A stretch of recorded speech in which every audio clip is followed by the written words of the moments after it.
রাধে রাধে, হরে কৃষ্ণা।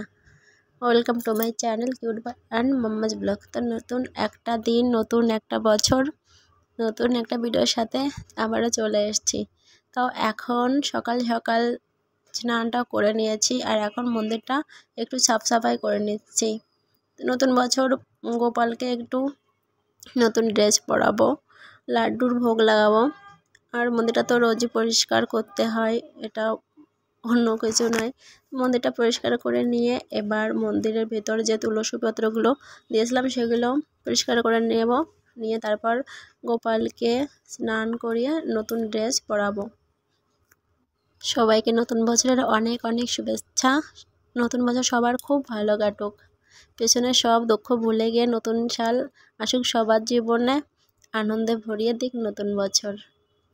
তা এখন চলে এসেছে গোপাল স্নান করার জন্য। তো প্রথমেই জলের ভেতরে একটু তুলসী পত্র দিয়ে গোপালকে স্নান করে নেবো। তার আগে আমি একটু তিলক লাগিয়ে নিয়েছিলাম। তো এখানে জলের ভেতর তুলসী পত্র দেওয়ার পর আর একটু দুধও ছিল, তো দুধটা দিয়েও গোপালকে স্নান করে নিয়েছিলাম।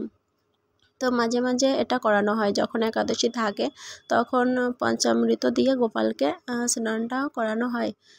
আর এখন তো ঠান্ডা কাল, তো রোজ রোজ গোপালকে স্নান করানো যায় না। তো যেদিন অনেক ঠান্ডা পড়ে তো সেদিন গোপালকে এমনি কাপড় ভিজিয়ে মুছিয়ে নিই, আর মাঝে মাঝে একটু স্নান করানো হয়। গোপাল তো ছোটো, তাকে রোজ স্নান করানো যায় না। তো দেখো গোপাল স্নান করে নিয়েছে, আর এখন গোপাল নতুন জামাটা পরে নেবে। তো এটা হলো, ওর সাথে বলেছিলাম কালকে যে একটা প্যান্ট আছে, একটা টোপিও আছে। তো টোপিটা অনেক বড় হয়ে গিয়েছিল, কিন্তু গোপালের যে চুলটা ছিল সেই চুলটার উপরে আবার ঠিক ঠিক এসেছে। গোপালটাকে এত কিউট লাগছিল, তা আর কি বলবো, গোপালের থেকে চোখই ফেরাতে পারছিলাম না আমি। তো দেখো ও টোপিটা বড় বড় হয়ে গিয়েছে। তারপর চুলটা লাগিয়ে উপরে দিয়েছিলাম, গোপালের সিঙ্গার করিয়ে দিয়েছিলাম। তারপর গোপালকে অসাধারণ লাগছিল, এক কথায় গোপালের দিকে দেখে আমি চোখ ফেরাতেই পারছিলাম, এত সুন্দর এত কিউট লাগছিল গোপালকে। আর কি বলবো, দেখো তোমরাই দেখো কত সুন্দর লাগছে গোপালকে। তো গোপাল রেডি হয়ে গিয়েছে, এখন পূজাটা করে নেব। এই যে দেখো কত সুন্দর কিউট লাগছে গোপালটাকে, আমার তো চোখই ফেরাতে পারছিলাম না।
এই যে এখন জব করতে বসে গেছি, তো আজ থেকে আমি 16 মালাই করব, আগে 10 মালা করতাম।